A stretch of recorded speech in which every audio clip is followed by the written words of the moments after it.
tema que les quiero compartir lo he titulado El origen del protestantismo. Espera. El apóstol San Pedro, en 2 de Pedro, capítulo número 1 y el versículo 19, nos dice por inspiración del Espíritu Santo que tenemos la palabra profética más segura, a la cual hacemos bien en estar atentos como una antorcha que alumbra en lugar oscuro hasta que el día esclarezca y el lucero de la mañana salga en nuestros corazones. Si hay un mensaje que ha caracterizado al pueblo adventista, es el mensaje de la profecía. Mientras hay otras iglesias que se han desligado de todo lo que tiene que ver con el concepto profético, por no ser catalogados como futuristas, por no ser etiquetados con la idea de ser fanáticos religiosos o de repente exagerados o asustadores de la gente. Hay muchas iglesias que completamente cortaron con la profecía. Sin embargo, el apóstol San Pedro nos dice que si hay una palabra que tenemos que estar estudiando y que tenemos que estar leyendo, es la palabra profética. Y tengo que mencionar que la razón por la cual el apóstol San Pedro nos habla de la palabra profética es porque precisamente esta es la palabra que nos revela el futuro. Mientras hay miles de burladores que en los siglos y generaciones han venido acerca de la santa palabra de Dios, hay algo de lo cual no se burlan y es el mensaje de la profecía. ¿Cómo se van a burlar de la profecía? Porque ellos no pueden contradecir lo que miles de años atrás se escribió y que ahora delante de nuestros ojos se está cumpliendo. Cuando el pueblo de Dios cree por la fe lo que vino de la misma boca de Dios, y cuando vemos el cumplimiento sabemos que esto ha salido de la boca de alguien que no se equivoca, de alguien que conocía el pasado, que conoce el presente y que el futuro está en sus manos. ¿Saben que hay gente que de repente cuando estudia la profecía dice, yo me asusto, no prediquen de eso porque nos da miedo? Pero ¿por qué dar miedo a la profecía? Precisamente la palabra profética nos dice que el que va a ganar se llama Cristo Jesús. No hay nada que temer, el futuro está en las manos de Dios. Él pone reyes y quita reyes. En sus manos está el destino de la humanidad y el destino de nosotros. Por eso Cristo dice, no tengas miedo, manada pequeña. Si Dios con nosotros, dijo Pablo, ¿quién contra nosotros? Por eso el futuro lo vemos con esperanza. No tenemos que tener miedo. No estudiamos la profecía para asustarnos, más bien estudiamos la profecía, uno, para asegurar que Dios lo que ha prometido lo va a cumplir y que eso fortalezca nuestra fe. Y número dos, para saber que Cristo pronto viene, y es por eso nos hace llamarnos adventistas, ¿verdad? Porque creemos que Cristo pronto habrá de regresar. Pero tengo también que mencionar que la profecía, voy a tratar de hacer la diferencia.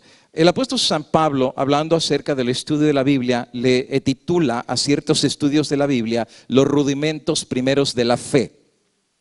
Los primeros rudimentos de la fe entendemos que son las cosas simples que aprendimos de Dios cuando recién conocimos sus caminos. Lo que era el amor de Dios, el perdón de los pecados, la fe, la deidad, la santa palabra de Dios, la oración, la segunda venida de Cristo. Estos son los rudimentos de la fe. Es lo que más adelante el apóstol San Pablo va a llamar la lechita, por así decir. O sea, las cosas simples. Pero Pablo dice que cuando el cristiano va creciendo, ya no tiene que seguir en los primeros rudimentos de la fe, porque ya los conocemos, ya los entendemos. El bebé se entiende que se le da leche porque todavía no le han salido dientes. Y obviamente no le puedes dar alimento sólido porque en vez de hacerle un bien, terminas haciéndole un mal. Pero el apóstol San Pablo dice que cuando nosotros vamos creciendo en la gracia y vamos creciendo en la fe, Dios espera eso de nosotros. Un padre siempre espera que su hijo crezca, ¿no es verdad? Y que madure y que cada año vaya haciendo cosas en base a su madurez y su crecimiento. Lo mismo espera Dios de nosotros. Cristianos enanos no es el ideal de Dios. Cristianos conformistas no es el ideal de Dios. Dios anhela que sus hijos sigan creciendo, conociendo, madurando y desarrollándose en base al conocimiento que Dios presenta delante de ellos. Y es aquí donde viene la profecía. La profecía estamos hablando que no cae en la categoría de los primeros rudimentos. La profecía estamos hablando que no es primaria. La profecía estamos hablando que es universidad. Estamos hablando que ya meterte a la profecía ya es hablar de cosas duras, difíciles y de repente hasta molestas en algunos casos, porque a veces la profecía puede ser hasta cruda y puede ser hasta directa, pero sabes que así como toda la verdad de la palabra de Dios, que es una espada de doble filo, la verdad libera, pero también la verdad molesta. Hay personas que al conocer las verdades de la palabra de Dios habrá de cortar prejuicios, cortar ideas, cortar tradiciones, y sí, es verdad. Va a haber muchas cosas que nos van a doler. Pero sin embargo, cuando llegamos al estudio de la profecía, ya no estamos en los primeros rudimentos. Ahora vamos a estar hablando de temas que Dios anhela que su pueblo entienda antes que estos eventos se desarrollen. Las estrategias de Satanás no tienen por qué agarrar al pueblo de Dios por sorpresa. Porque el pueblo de Dios está velando, está estudiando y entiende por la revelación de Dios lo que pronto habrá de desarrollarse sobre este mundo.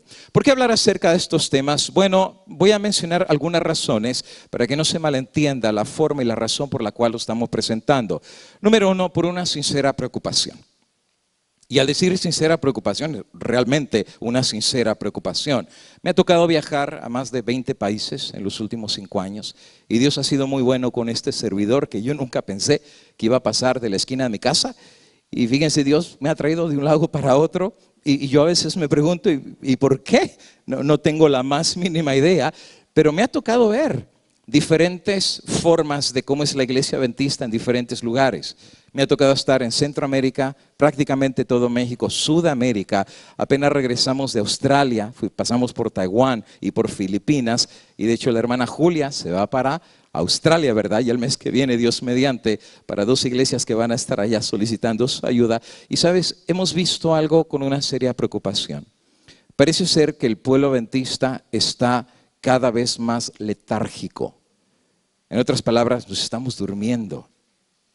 Hay como un estupor en la hermandad, no en todos lados, pero sí especialmente en los países que tienen dinero, en los países ricos. Hay como una apatía. Es como que la gente se ha conformado, pues ya tengo mi televisión, tengo mi celular, tengo mi plasma, tengo mi casa rica, tengo mi carro y del año, por cierto, pues no necesito de nada más. Y parece ser que la espiritualidad no va muy ligada a la riqueza. A lo mejor por eso Cristo dijo que es más fácil que un camello entre por el ojo de una aguja que un rico se salve. ¿Por qué razón? Porque aquí en Estados Unidos y en otros lugares ricos, la gente no le interesa mucho las cosas de Dios. El mes pasado estuvimos en la sierra de Chiapas, manejando 2 horas por la sierra. Es increíble, no hay nada. Y yo le decía al hermano que organizó el evento, y la gente va a venir. Aquí hay una casa aquí, otra casa por allá. Dice, no se preocupe, pastor, la gente va a venir. Llegamos a una explanada gigantesca, habían puesto carpas, la gente venía bajando de la sierra a 3 horas de camino. Caminando entre la sierra, caminando entre la selva. Y después en el camino, cuando finalmente encontraban el camino, pues empezaban a caminar hasta llegar al lugar. Y nosotros que veníamos en el carro, después de 1 hora y media de manejo, que eso estaba lleno de hoyos en la carretera por todos lados, yo decía, ay hermano, ya estoy hasta mareado. Y dice, no, pastor, ya casi llegamos. Empezamos a un camino de terracería. Y dice, pastor, ahora sí agárrese, que se terminó el camino bueno. Yo decía, si se terminó el bueno, ¿cómo será el malo? Llegué como licuadora, para decirles la verdad. Pero sabes, el corazón como le late a uno de ver que a pesar de la distancia y a pesar que la gente viene caminando por horas, ese lugar estaba a reventar. Alabado sea el nombre de Cristo Jesús. Pero no, eso no es el caso en todos los lugares. Tristemente, un espíritu de apatía. La gente ya no está leyendo la Biblia. No estoy hablando del mundo, estoy hablando del pueblo de Dios. Nos vamos a encontrar gente que tiene su escuela sabática y pasa los 13 semanas y ni siquiera la leyó. O el que está estudiando un libro del Espíritu de Profecía, ni siquiera lo leyó. Ya no se habla acerca de la Biblia, ¿verdad? Porque nos acostamos y nos levantamos y vivimos con el teléfono todos los días. Hay una preocupación. Nuestro mensaje no está decayendo, pero nuestra espiritualidad sí lo está haciendo. Parte de la razón de presentar esta serie es por una sincera preocupación de que el pueblo de Dios se despierte. Que abramos los ojos, que nos demos cuenta que tenemos una misión que cumplir y que al entenderla, la cumplamos por la gracia de Dios. Número 2, porque la voz de la profecía se está cumpliendo y se está cumpliendo de una forma tan rápida que todo lo que te voy a presentar el día de hoy, de aquí a 3, 4 meses, ya se va a quedar atrás. Porque los eventos se están dando de una forma tan rápida que creo que están superando a los que predicamos la profecía. Porque más tardamos en hacer un sermón que los eventos en desarrollarse y van con una presteza que todo nos dice que Cristo está a las puertas. Número 3, porque no percibimos lo que Dios nos reveló, que pronto habrá de venir sobre este mundo. Y saben que hay una cita de Elena de White que dice que el diablo se contenta en tirarle una sábana a las iglesias y dormirlas, para que la iglesia no se dé cuenta y se dé cuenta hasta que sea demasiado tarde. Ojalá que nosotros no estemos en esta categoría, sino que el hecho que tú estás aquí presente diga realmente que viniste no para hacer sociabilidad. Es lindo hablar con los hermanos, lindo ver a las hermanitas y a nuestros hermanos de la iglesia, pero el venir a conocer a Dios, el venir a conocer su voluntad y su palabra, ese es mi anhelo en este fin de semana. Y finalmente la razón número 4 es por amor a Dios y es por amor a las almas. Claro, uno puede predicar pues, del amor a Dios, del amor a Jesús, como predican todas las demás iglesias, ¿no es verdad? Y así no pisamos ningún callo, no molestamos a ninguna persona, nos vamos en cariño y amor. Pero la realidad es que no se predicó el mensaje de la hora, que es la verdad presente. Lo que la iglesia y el rebaño necesita para la hora, según el Espíritu Profecía, es el mensaje de la verdad presente. Así es que en esta noche vamos a hablar un poquitito acerca de quiénes son los protestantes. Ahora, tengo que hacer una gran diferencia, que no es lo mismo ser evangélico que ser protestante. No es lo mismo, suena muy similar, pero no es lo mismo. Hoy en día tenemos más de 1000 iglesias que se llaman evangélicas. Pero hace más de 200 o 300 años este no era el título que se le daba a las iglesias. A las iglesias no se les decía evangélicas, se les decía iglesias protestantes.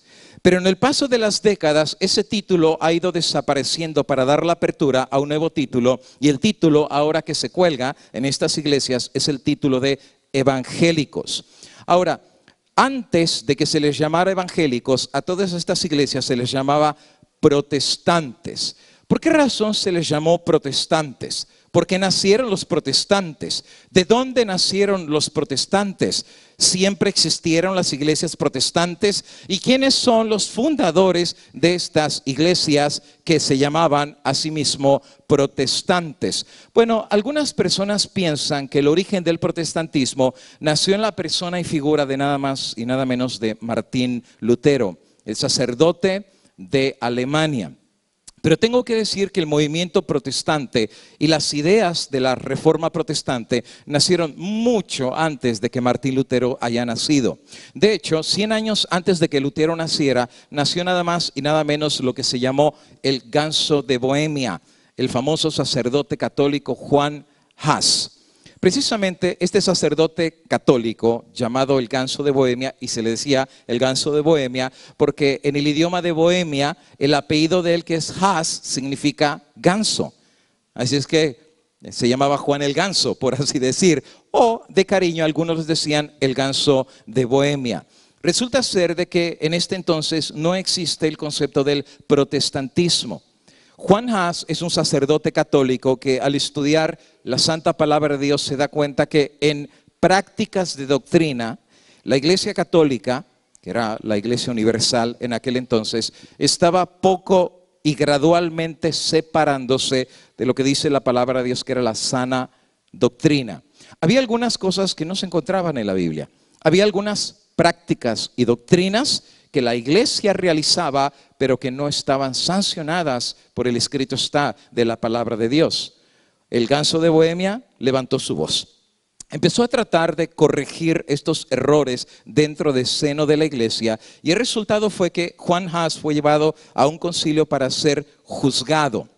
Para hacer la historia corta, el concilio tomó la decisión de juzgar los actos, escritos y palabras del Ganso de Bohemia, y finalmente este concilio decide en el 6 de julio del año 1415 condenar a Juan Hus, y no solamente condenarlo, ponerle la etiqueta de hereje. Aprendan esa palabra porque hoy en día ya no se usa tanto, pero en aquellos días a cualquiera que le llamaban hereje, eso significaba que lo quemaban en la hoguera, iban al potro o a la Santa Inquisición, por así decir, que fue levantada en el año 1200. Así que estamos hablando que no era tan fácil etiquetar a una persona diciéndole hereje. Hoy en día si te dicen hereje, lo único que haces es sácalos de tu cuenta de Facebook. Y es lo único que tienes que hacer. En aquellos días, o decir, ¿verdad? Si a alguien no le gustan mis publicaciones, pues no sea mi amigo. No, no era lo mismo en aquellos días. En aquellos días que te dijeran hereje, era literalmente tirarte a la Santa Inquisición o perder la vida. Según la bibliografía de Juan Hus, cuando él estaba siendo quemado en la hoguera en julio de 1415, dice que pasó lo siguiente. El elector palatino le invitó por primera vez a retractarse. Pero Juan Hus respondió y dijo: tomo a Dios por testigo de que nunca he enseñado herejía. Mis discursos y mis escritos han sido hechos con el único fin de arrancar las almas de la tiranía del pecado.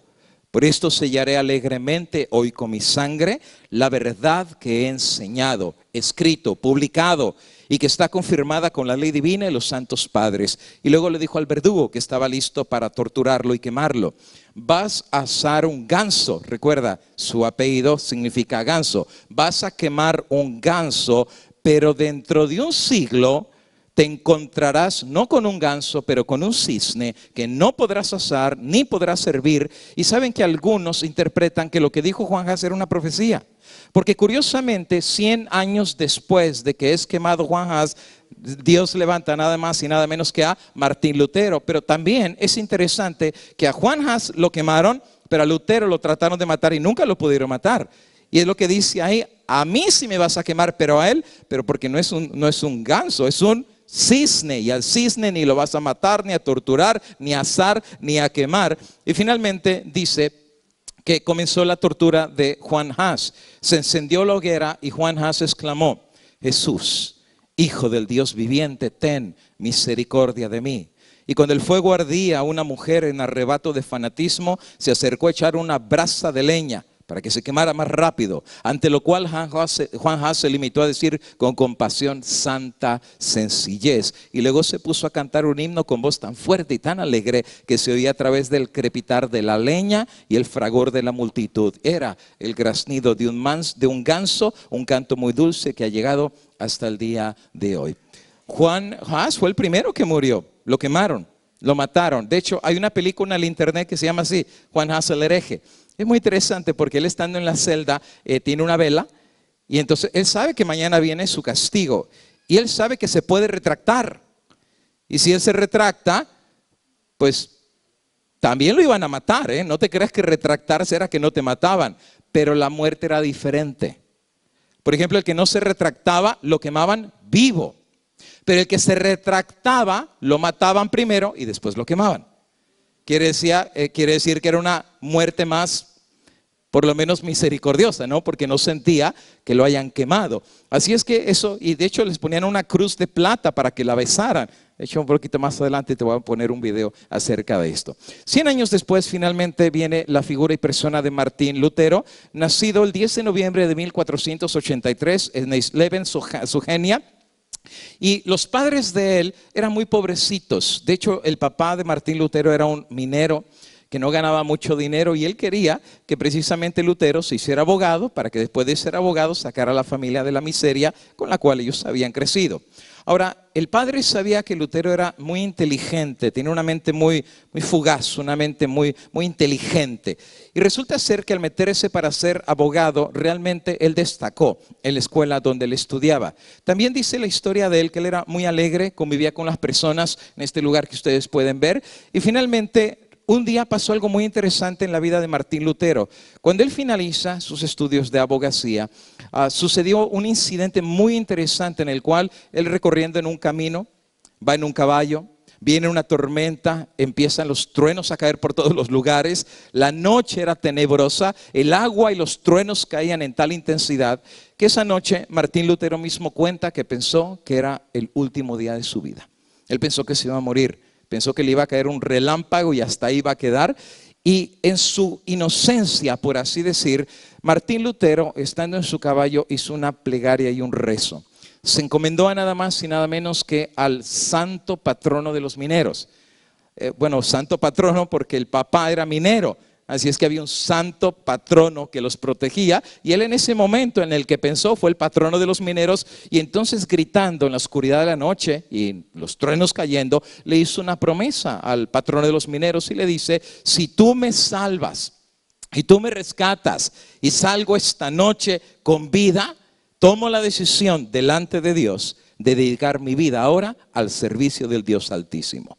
Y por cosa muy curiosa, dice la bibliografía de Martín Lutero, que dentro de pocos minutos los truenos dejaron de caer, la lluvia desapareció, las nubes se fueron, y Martín Lutero interpretó que esa era la respuesta de Dios para que él se convirtiera ahora en un siervo del Señor. Martín Lutero toma la decisión de no ser abogado, sino se va a convertir ahora en sacerdote de la Iglesia Católica. Él toma la decisión de meterse a nada más y nada menos que al convento de los agustinos. Había muchos conventos, ¿verdad? Muchas órdenes de la Iglesia Católica, como los dominicos de Tomás de Aquino, o de repente los franciscanos de San Francisco de Asís. No, él elige la orden de los agustinos porque era la orden más pobre entre los pobres. No tenía nada.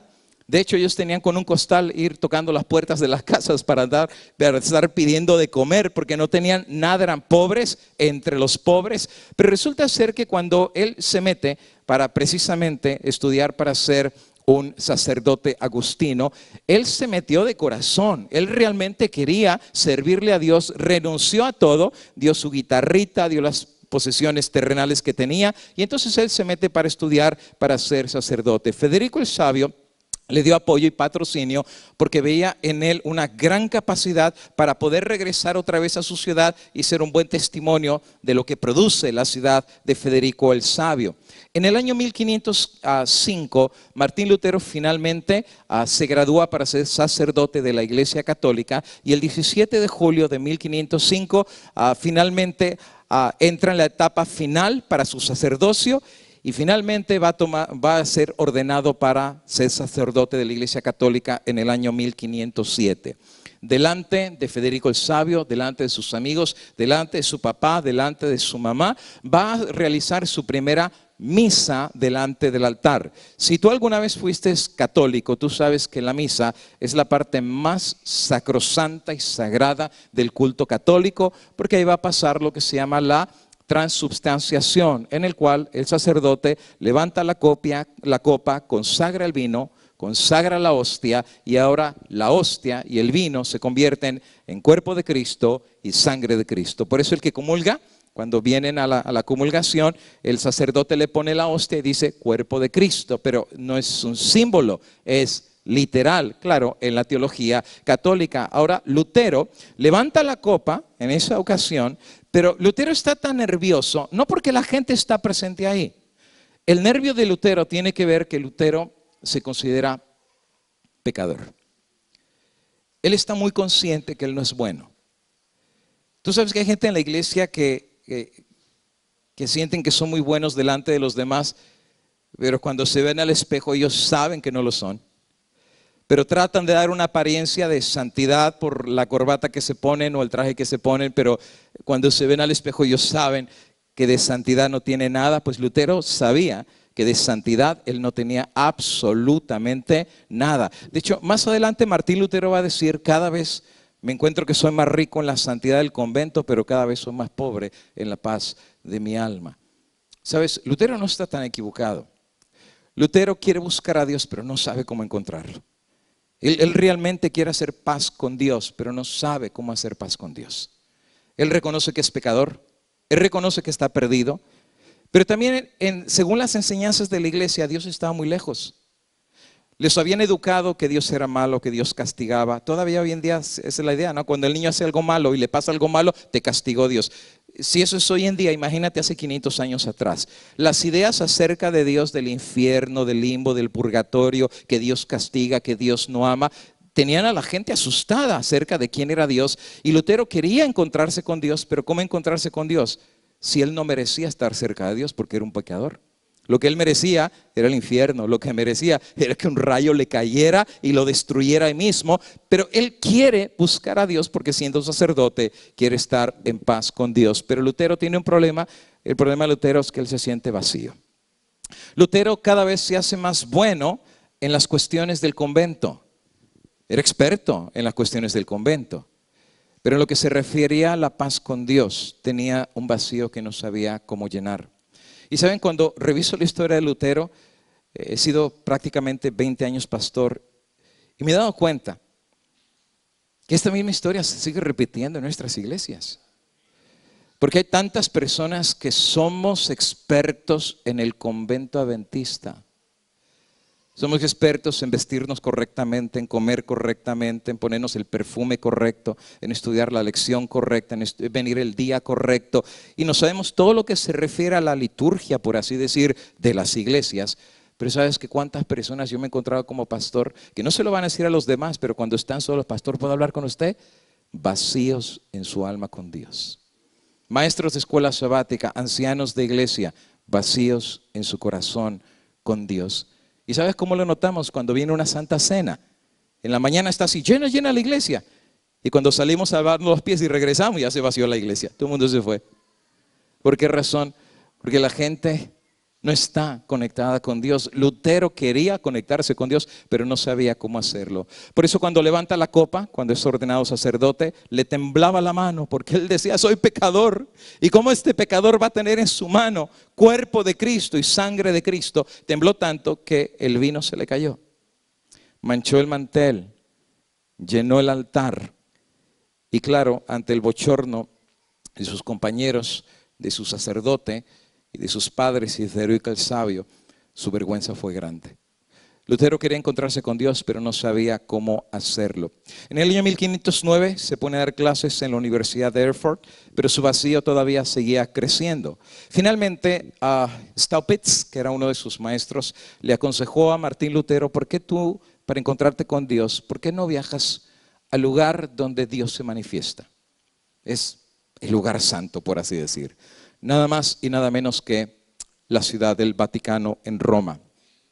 Porque en ese lugar están nada más y nada menos de lo que se conocía y se conoce hoy en día todavía como el Santo Padre de la Iglesia Católica. Así que Martín Lutero, junto con un compañero de él, toma la decisión de viajar desde Alemania hasta Italia para llegar a la ciudad de las 7 colinas en el Vaticano.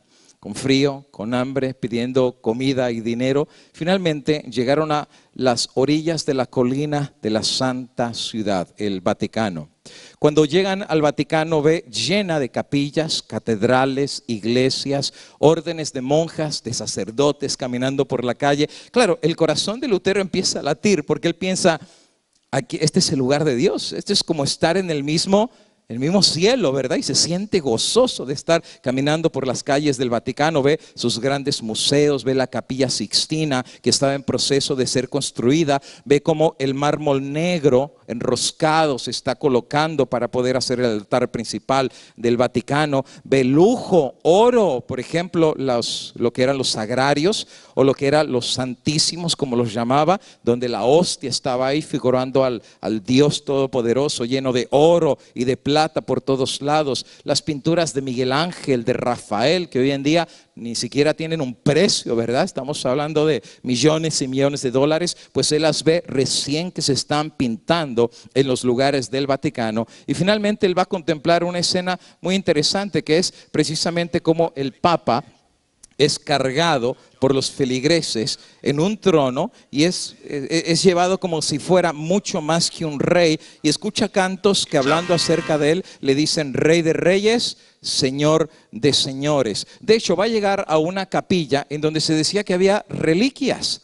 Las reliquias eran nada más y nada menos cosas que supuestamente tenían un valor místico sagrado. Por ejemplo, algunas capillas decían que tenían astillas de la cruz de Cristo, las originales, las buenas. ¿Cómo la consiguieron? No tengo la más mínima idea, pero ellos tenían las astillas originales de la cruz de Cristo. Ah, claro, tú podías llegar, tocar el cofre donde estaban, orar junto a las astillas, era casi orar frente a Cristo Jesús, con una ofrenda, por supuesto, para ayudar a la capilla o a la parroquia. Había algunas que tenían, por ejemplo, espinas de la cruz de Cristo, de la corona de Cristo. Otras tenían supuestamente los clavos originales que traspasaron las manos de Cristo, los pies de Cristo. Y la lista sigue al punto que había una capilla que decía que tenía aún las monedas originales con las cuales Judas entregó a Cristo Jesús. Y de hecho las tenían incrustadas en escalinatas que iban subiendo, y se decía, y claro, la gente se empujaba, ¿verdad?, para caer de rodillas en esas escalinatas, porque cada oración o rezo que tú hacías en esa escalinata te perdonaba pecados en el purgatorio o te perdonaba pecados en el infierno. Así que más tú rezabas, o Padres Nuestros, o rezarle a alguno de los santos intercesores, o a la misma Virgen María, pues entonces obviamente se te perdonaban pecados. Pero cuando llegabas a las escalinatas que tenían las monedas, cientos de miles de pecados se te perdonaban, y todo el mundo se empujaba porque todo el mundo quería rezar en ese lugar. Recorrió los lugares de las reliquias. Oró en todos los escalinatas donde estaban las monedas que supuestamente Judas vendió a Cristo Jesús. Hizo todas las procesiones que según la iglesia mandaba para tener paz con Dios. Pero ¿sabes qué? Martín Lutero, en vez de haber regresado con paz con Dios, Lutero regresó más vacío que nunca antes. De hecho, más adelante Martín Lutero va a decir acerca del Papa de Roma. Y claro, yo sé que algunas personas se pueden ofender. No lo hacemos en el sentido de ofensa, pero lo hacemos en el sentido de que no se puede tapar el sol con un dedo. Hay cosas que son obvias, que están enfrente de nosotros, y Lutero se dio cuenta, y Lutero dijo: si el Papa de Roma es el representante de Cristo que dice la Biblia, al Cristo que yo conozco no tuvo ni dónde poner la cabeza. Porque una vez uno lo quiso seguir, y ¿qué le dijo? Las zorras tienen cuevas, los pajaritos tienen nidos, y yo no tengo ni dónde poner la cabeza. Lo que Cristo está diciendo: si tú me estás siguiendo por dinero, te arrimaste al árbol del equivocado, porque yo dinero es lo que menos tengo. Ahora, él en dinero no era rico, pero sí era rico en otra cosa, ¿verdad? Según el banco del reino de los cielos. Pero entonces el representante de Cristo tenía joyas, oro, plata, perlas preciosas, y se vestía mejor que los reyes de la tierra. Decía: si él representa a Cristo. Yo no veo ninguna conexión entre el Cristo de la Biblia y el Cristo que supuestamente está en Roma. Pero después la cosa se puso peor, porque el Papa León X, para terminar la Capilla Sixtina, que era un esfuerzo megamillonario para terminar esa hermosura de construcción, recurre a una cuestión muy interesante. Y ahora aquí pongamos atención, porque esto que voy a mencionar ahorita es precisamente lo que va a ser el disparo que va a provocar la ruptura entre protestantes y católicos.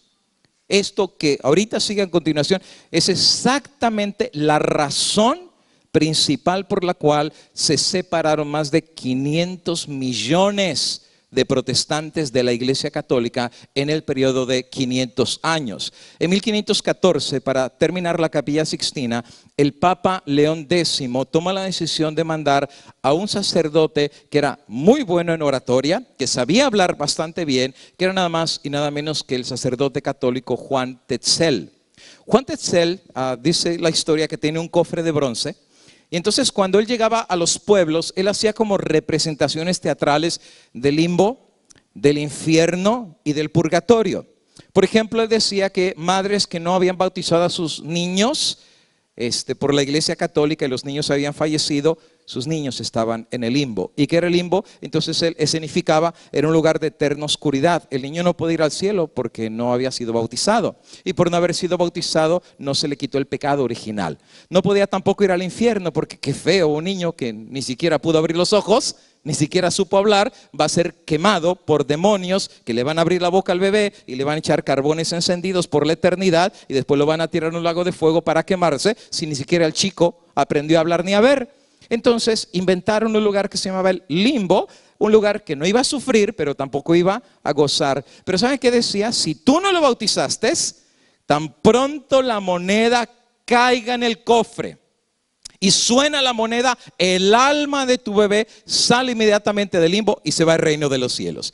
Es que las pobrecitas mamás que presas de remordimiento y culpa vendían la vaca, vendían lo que tenían que vender para traer las monedas y ponerlas en el cofre. Y lo mismo se repetía con los difuntos de papás, hermanos que murieron en la guerra, murieron en pleitos, en borrachera. Tan pronto la moneda cae, los pecados son perdonados y su alma va a gozar en la gloria del cielo.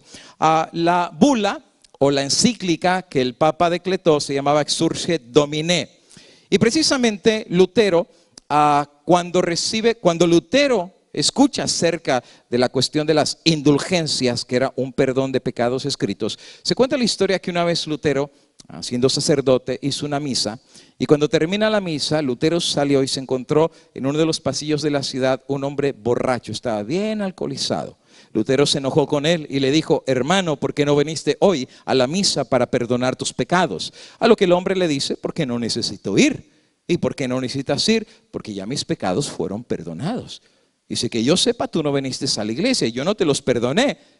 ¿De dónde dices que son perdonados tus pecados? Y entonces se le dice: bueno, mis pecados no me los perdonó nada más y nada menos que el mismo Papa de Roma de la Iglesia Católica. Entonces saca la indulgencia por escrito, Lutero la ve y sí era original. El Papa León X había firmado una indulgencia que se le podían perdonar los pecados a la gente por un día, por una semana, por un mes, por 6 meses, por un año. Y si tú querías y tenías suficiente dinero, indulgencias plenarias. Eso quiere decir por toda la vida. Resulta ser que ahora la salvación ya no era por la fe. Resulta ser que la salvación ya no era por gracia, ya no era gratis. Ahora tú podías comprar la salvación. De hecho, los que se podían salvar más rápido eran los que más dineros tenían, y los pobres que no tenían nada eran los que más le tocaba sufrir. Por eso ellos tenían que hacer penitencias, porque no tenían dinero para poder pagar por su salvación. Pero el rico ni penitencia tenía que hacer. ¿Por qué? Porque lo que necesitaba era el dinero para que sus pecados le fueran perdonados. Lutero protestó contra esto. ¿De dónde sale la idea que el Dios que gratis murió por nosotros y por amor a la raza caída le extendió la mano para sacarnos del lodo cenagoso? ¿De dónde sale ahora que la iglesia ponga un mercado y empiece a vender la salvación que Dios ganó gratuitamente? Y Lutero comienza a protestar. El resultado fue que la protesta de Martín Lutero hace que el Papa trate de excomunicar a Martín Lutero de la Iglesia Católica. De hecho, el 3 de enero de 1521, Romanum Pontificem, Lutero es ordenado para ser excomulgado de la Iglesia Católica, sus obras quemadas, sus libros quemados y su nombre ser catalogado bajo el título de hereje. Esto fue el 3 de enero del año 1521. Claro, en el año 1517, 5 años atrás, Martín Lutero ya había colocado en el castillo de Wittenberg 95 tesis sobre justificación por la fe. Tesis son argumentos, declaraciones, en los cuales él ponía en entredicho la idea de la venta de las indulgencias, y él daba no una ni dos, sino 95 razones por las cuales él estaba completamente en desacuerdo de la idea de la venta de las indulgencias. El Papa toma la decisión de excomunicarlo de la Iglesia Católica. ¿Qué significa excomunicarlo? Bueno, significa borrarlo de la iglesia. Y tú dirás: ¿y qué tiene que lo borre? Bueno, si tú vives 500 años atrás, y de hecho no tienes que vivir 500 años atrás, todavía esa idea sigue hasta nuestros días. Porque en aquellos días se decía que si te sacaban de la Iglesia Católica, el dicho era: fuera de Roma no hay salvación. Eso quiere decir que una vez que te borraban, ningún sacramento te podía ser impuesto. Por ejemplo, la Iglesia Católica enseña que hay 7 sacramentos, ¿verdad? Cuando tú naces, viene el primer sacramento, que es el sacramento del bautismo. Por eso es tan importante: cuando el niño nazca chiquitito, lo bautizas, es el primer sacramento. La comunión, a los niños ya les empiezan a enseñar a rezar, los empiezan a enseñar a preparar para la confesión, para después tomar la Eucaristía o lo que es la hostia, el sacramento del matrimonio, el último sacramento es la extremunción. ¿Por qué crees que cuando alguien se va a morir, al primero que está llamando quién es? Si no es el sacerdote. ¿Por qué? Porque le tiene que perdonar los pecados en el último sacramento que se le da. Ahora, cuando una persona es borrada de la iglesia o excomulgada fuera de Roma, ya no hay salvación, ni llames a sacerdote porque no te van a dar ningún sacramento. En otras palabras, estás perdido. ¿Sabes que hoy en día esa idea está muy permeada? No solamente en la iglesia católica. Pero ¿sabes? A veces uno se pregunta, Dios lo sacó a uno de la iglesia católica para traerlo a otra iglesia católica. Porque el mismo concepto se nos ha educado. Pastor, ya tengo la serie, pero no se las voy a predicar ahora aquí. Se llama Mitos Adventistas, ya la completamos gracias a Dios. Estoy presentando 7 mitos. 7 mitos que nos han enseñado cosas en la iglesia adventista como la verdad de Dios a la ley y al testimonio, pero cuando los analizamos con el microscopio ni era ni a la ley ni al testimonio, eran mitos. ¿Cuáles mitos? Uno, que una vez que te borran de la iglesia, tu nombre es borrado de acá y tu nombre también es borrado de allá. Ese es un mito. Eso ni es a la ley ni al testimonio. ¿Sabes por qué? Todo eso lo explico en la serie, porque Martín Lutero lo borraron, ¿no es verdad? Eso es lo que dijo la gente acá abajo, pero el Dios del cielo lo levantó para ser el campeón de la reforma. A Elena de White la borraron, ¿tú sabías también eso? Ella antes era de la iglesia metodista, pero cuando ella aceptó junto con su papá el mensaje de Guillermo Miller, que Cristo venía y se adhirieron al mensaje, ¿sabes qué le hizo la iglesia metodista? Borró al papá, borró a la mamá, borró a Elena y borró a la hermana de Elena. ¿Sabían que Elena tenía una hermana gemela, no es verdad? Se llamaba Elizabeth. Y tú sabes, es una historia muy triste, todo eso lo cuento en la serie. Tú sabes que Elizabeth nunca recibió el mensaje. Y hay cartas de Elena de White hablándole a su hermana de corazón, Elizabeth, no es demasiado tarde, el dulce Jesús todavía te busca. Pero ¿sabes qué es lo que le dolió a Elizabeth? Que lo borraran de la iglesia. ¿Por qué? Porque en la mente es como, te borran de la iglesia, es como que ya estás perdido. Y ahora tienes que regresar y bautizarte, porque si no es como que ya estás fuera del camino de Dios. Eso es un mito. El lugar donde tu nombre tiene que estar, amigo y hermano, no es en el libro de una iglesia, es en el libro de la vida del Cordero. Y el que escribe ese nombre ahí no es ningún pastor. ¿Por qué? Porque el pastor no conoce el corazón de las personas, nos podemos equivocar. Una junta de iglesia no puedes saber realmente lo que hay en tu corazón. Eso le corresponde al Dios del cielo, ¿no es verdad? Y sabes que a veces los mismos que te están juzgando en la junta de iglesia, a veces son los mismos que hay que ser borrados de la iglesia, pero ellos son los que dieron su voto para que tú fueras borrado cuando no hiciste ningún pecado. No, amigo y hermano. Elena de White es muy clara al decir que hay personas que tienen su nombre registrado en los libros de la iglesia, pero su vida y su carácter, es más, en inglés es más clara como le dice ella. Dice, su récord está manchado en el cielo.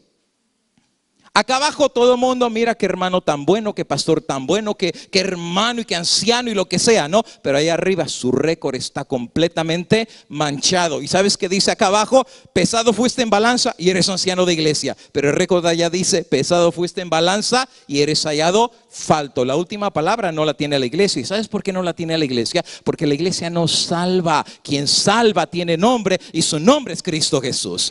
Eso lo entendió Lutero. Lutero dice, pues bórreme de aquí. ¿Qué hizo Lutero? Agarró la bula y la quemó.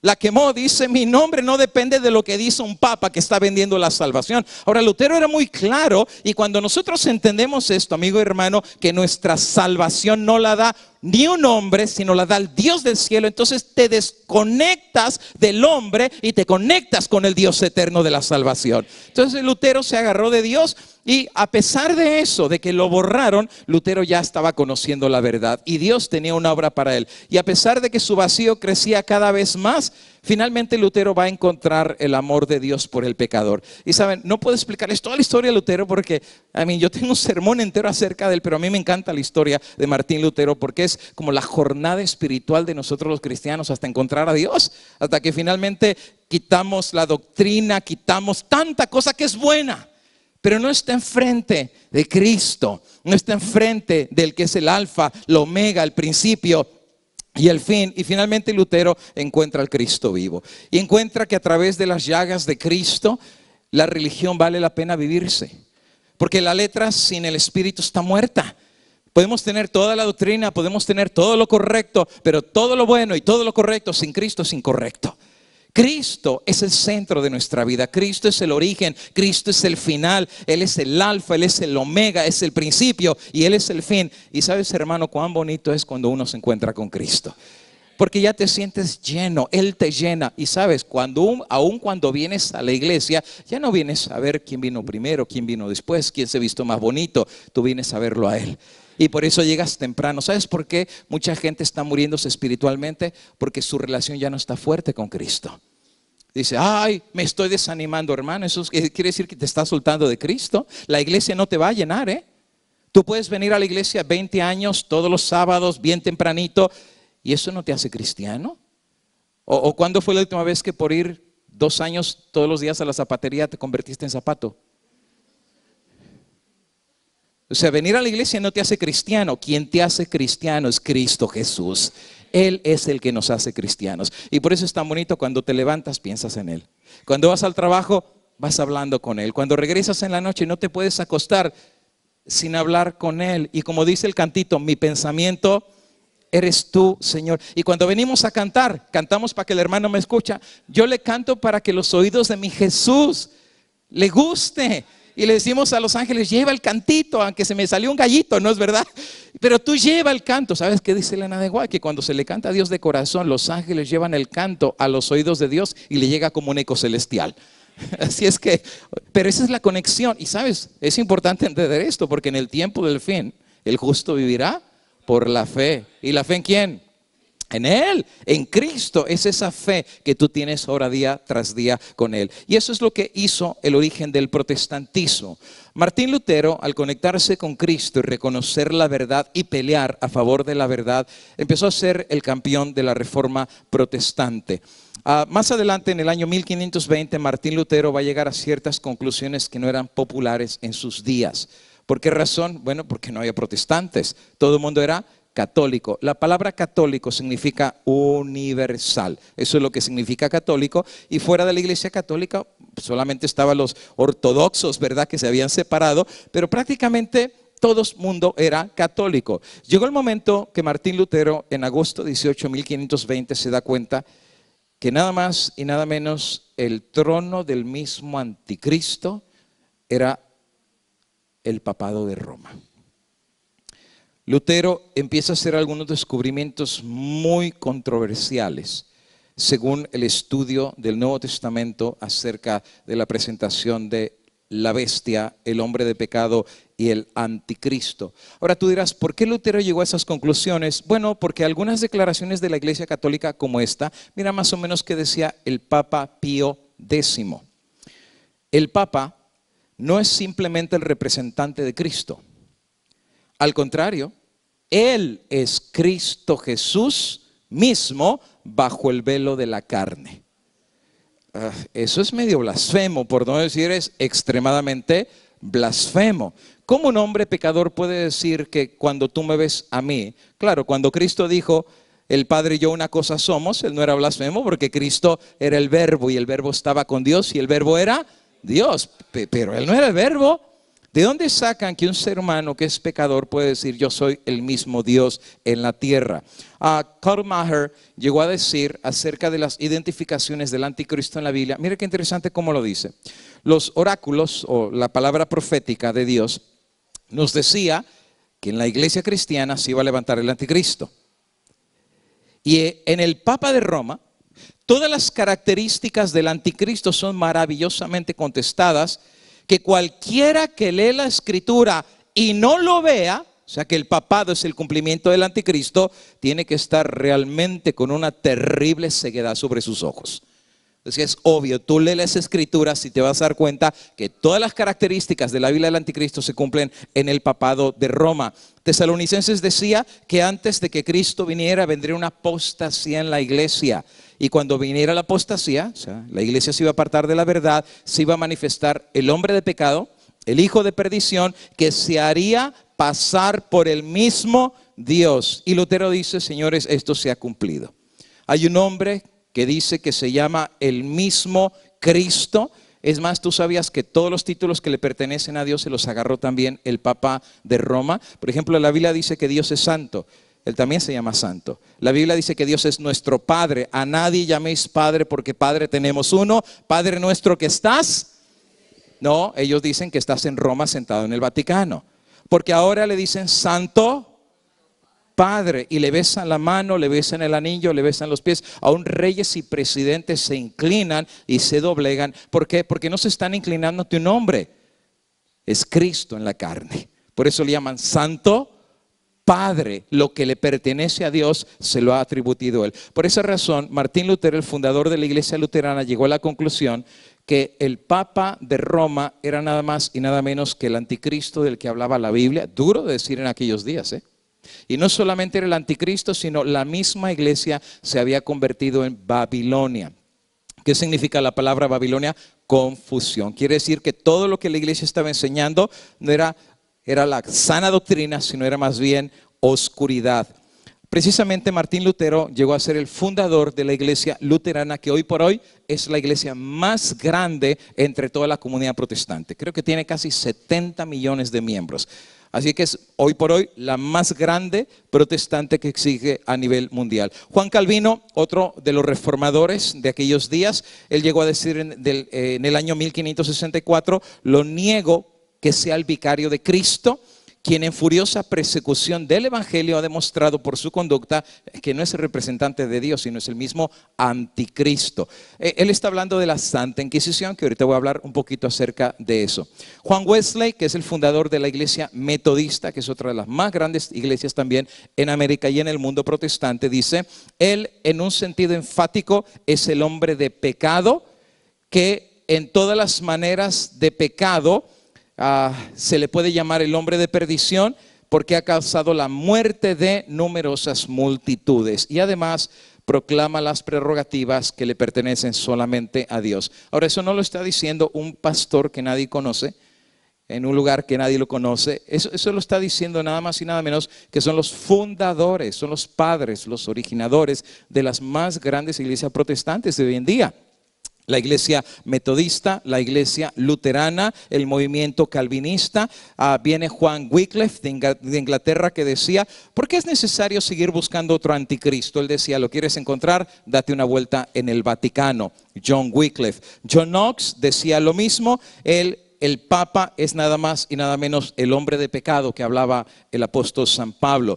Después Philip Melanchthon, que fue uno de los compañeros del movimiento protestante, hablando acerca del anticristo, decía, él es el mismo anticristo de Segunda de Tesalonicenses que hablaba el apóstol Pablo.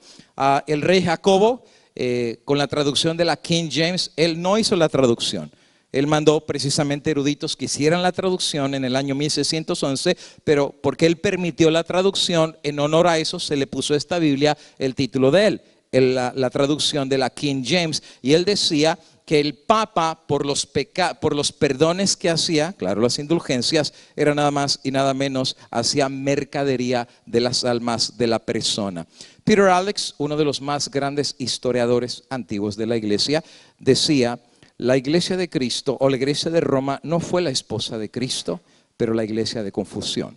Claro, con esto está diciendo es Babilonia. Ebria de la sangre de los mártires, que la política de la iglesia de Roma ni era buena ni santa, pero tampoco era establecida por Jesucristo. No eran los únicos, hay muchísimos, hay una lista grande que ustedes pueden tener de todos los que llegaron a tomar la misma conclusión de quién era el mismo anticristo. Ahora, una vez de que todos estos reformadores hacen la identificación de quién era Babilonia, quién era la ramera, quién era el anticristo, el hombre de pecado, Babilonia, y la lista sigue, la Iglesia Católica va a tomar una decisión acerca de ellos. ¿Por qué razón? Bueno, cuando tú enciendes el pasto seco y viene el viento, eso es una quemazón por todos lados. Y lo que los protestantes comenzaron a hacer precisamente fue encender el fuego del conocimiento de las Sagradas Escrituras. El conocimiento que en otras generaciones había estado oculto, bueno, digo oculto porque nadie podía leer ni siquiera la palabra de Dios. La única traducción que se hizo de los originales griegos del Nuevo Testamento, la primera que se hizo, fue la Vulgata Latina. y todos los cultos que se hacían en la iglesia católica eran en latín. Así es que cuando la gente iba a la iglesia y el sacerdote decía las misas en latín, y cuando tú salías preguntabas, ¿y qué te pareció el sermón? Pues no le entendí nada, pero sonó por lo menos muy bonito, ¿verdad? La gente no sabía absolutamente, no tenía la Biblia, ni los sacerdotes siquiera tenían acceso muchas veces a la Biblia. Así es que había mucha ignorancia de la palabra de Dios y del escrito está, que decía el Señor. Ahora, cuando los protestantes empezaron a llevar la luz de la verdad y la palabra de Dios, de hecho Lutero empezó a traducir aún el Nuevo Testamento al idioma alemán. Wycliffe a traducir el Nuevo Testamento en el idioma inglés y la lista sigue, ¿eh? Así que ahora la gente teniendo la Biblia empezó a conocer la verdad y como dice Cristo, ¿verdad? Conoceréis la verdad y la verdad os hará libres. ¿Cuál fue la respuesta de la Iglesia Católica? Muy simple, juntó a todo su concilio. El concilio fue en 1540 y vino el concilio de Trento. Recuerden, 1540. Si Lutero clava las tesis en 1517 y en 1540 viene el concilio de Trento, 23 años después la Iglesia Católica dice, esto tiene que parar. Si ya los aguantamos 10 años, los aguantamos 20 años, esto tiene que parar de una vez para siempre. ¿Y qué es lo que hizo entonces la Iglesia Católica en el concilio de Trento? Bueno, hizo por lo menos 3 cosas. Número 1, despierta el fuego de la Inquisición. Hace la creación del índice. Y número 3, crea la organización del orden de los jesuitas. 3 cosas bien planificadas que era su objetivo: parar, frenar y destruir para siempre la revuelta de los protestantes en el seno de la Iglesia Católica. ¿Cómo le funcionó? Bueno, cuando se levanta la Santa Inquisición, ya desde el año 1200 la Santa Inquisición había sido un instrumento para no solamente controlar, sino someter a todos los que estaban dando ideas diferentes a la Iglesia Católica.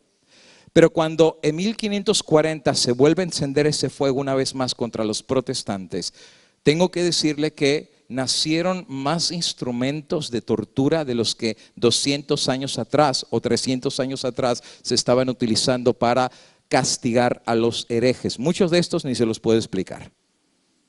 Tengo que decirles, cuando uno ve estos instrumentos que fueron reales, todavía hay museos. Si tú vas a Europa, a Perú, Colombia y un montón de países de Sudamérica, incluyendo México, hay museos de la Santa Inquisición. Y los instrumentos, algunos son originales, que están todavía ahí. Los tienen de las torturas que les hicieron a aquellos que habían etiquetado como herejes.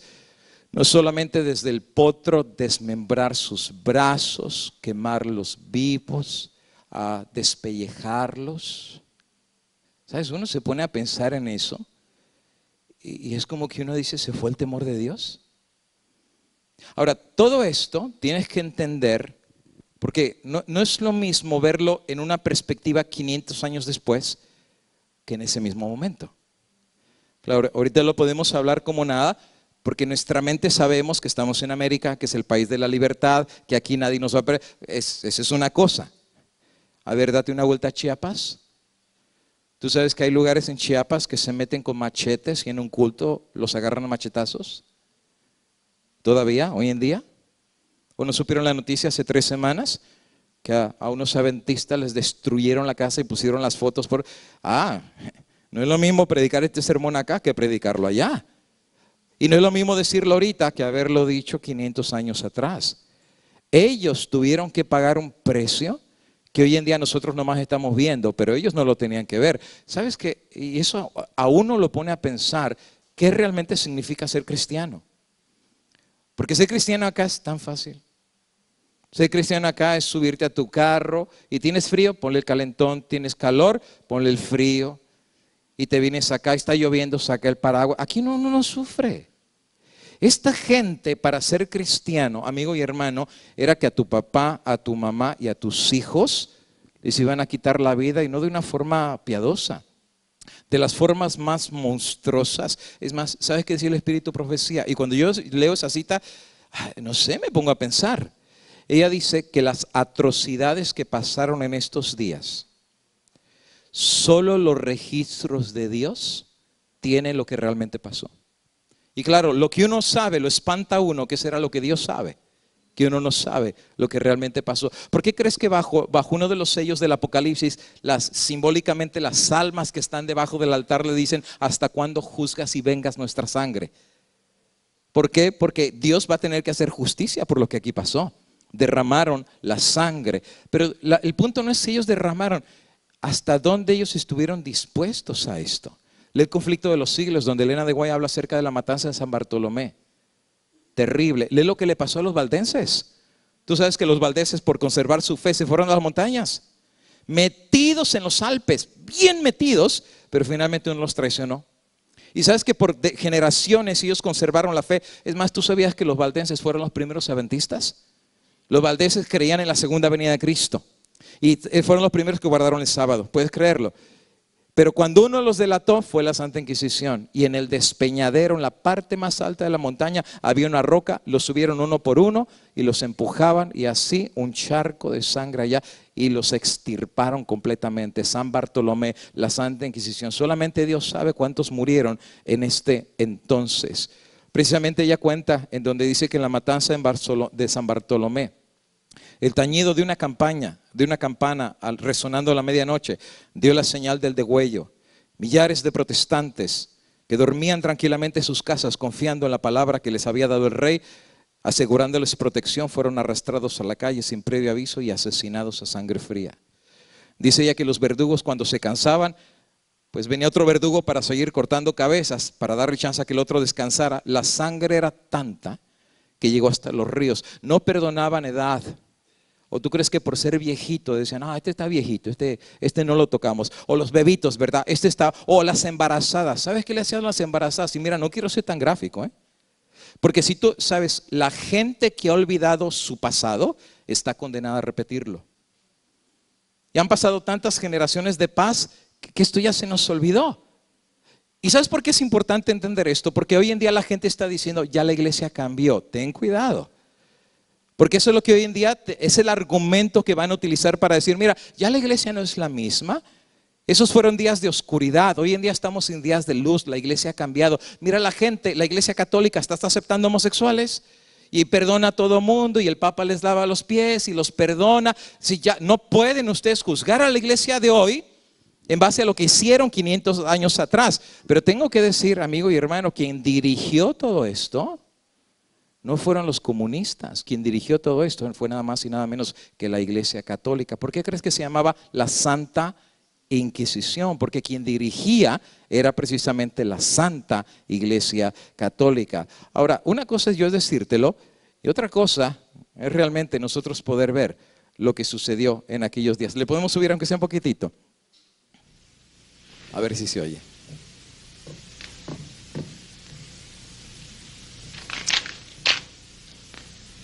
En el nombre del Padre, del Hijo y del Espíritu Santo. Yo, Alonso de Peralta, Inquisidor Mayor de la Nueva España, al servicio de Dios y de su Majestad el Rey Felipe II, digo y declaro que el Santo Oficio tiene la sagrada misión de preservar la Santa Fe Católica, que es la misericordia mayor que han recibido los naturales de esta tierra. Es necesario tener especial cuidado y vigilancia en conservar a la nueva población de estas provincias como fieles católicos cristianos y verdaderos españoles. Para evitar los increíbles escándalos y movimientos que han ocurrido en otros reinos extraños, consideramos que el verdadero remedio de estos males radica en no permitir la menor desviación de la doctrina de nuestra Santa Fe Católica y castigar y extirpar errores y herejías con el rigor que disponen los sagrados cánones y las leyes vigentes. Por este santo medio, por la clemencia y gracia del cielo, nuestros reinos y señoríos se han visto libres de abominaciones. Se ha evitado esta pestilencia y contagio, y esperamos de la bondad divina que se preservarán de aquí en adelante.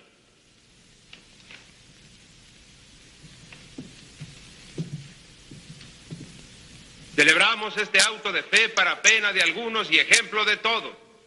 Se castigarán delitos contra la religión y la moral.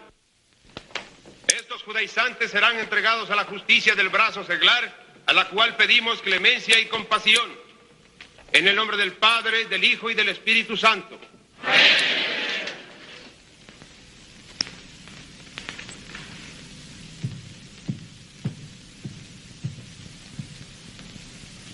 confirmamos las sentencias dadas en justicia a estos reos y consistentes según sus culpas en azotes, destierro, galeras, prisión perpetua, confiscación de bienes, y a los judaizantes relapsos presentes y ausentes se les condena a ser quemados en llamas vivas de fuego, hasta que se conviertan en ceniza y no quede de ellos memoria en esta tierra.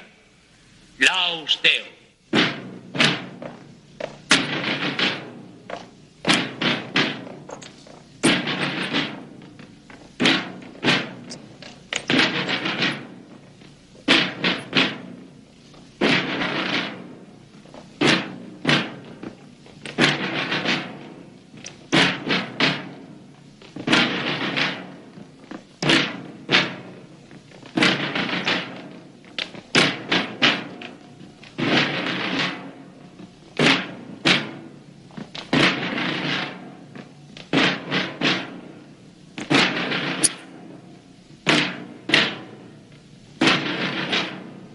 Le vamos a dejar ahí. Lo que sigue es la tortura, pero le vamos a dejar mejor ahí. Era muy serio esos días. No cualquiera abrazaba una verdad si sabía que le iba a costar la vida. Usted dirá, pero pastor, eso fue antes. Dios no va a permitir a sus hijos que pasen eso otra vez.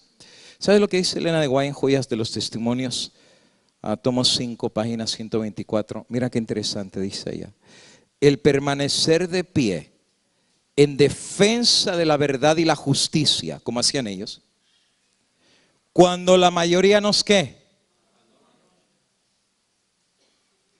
El que tenga oídos, que oiga. ¿Sabe qué significa, verdad? ¿Por qué crees que ella dice que lo que va a depurar al pueblo de Dios es esto?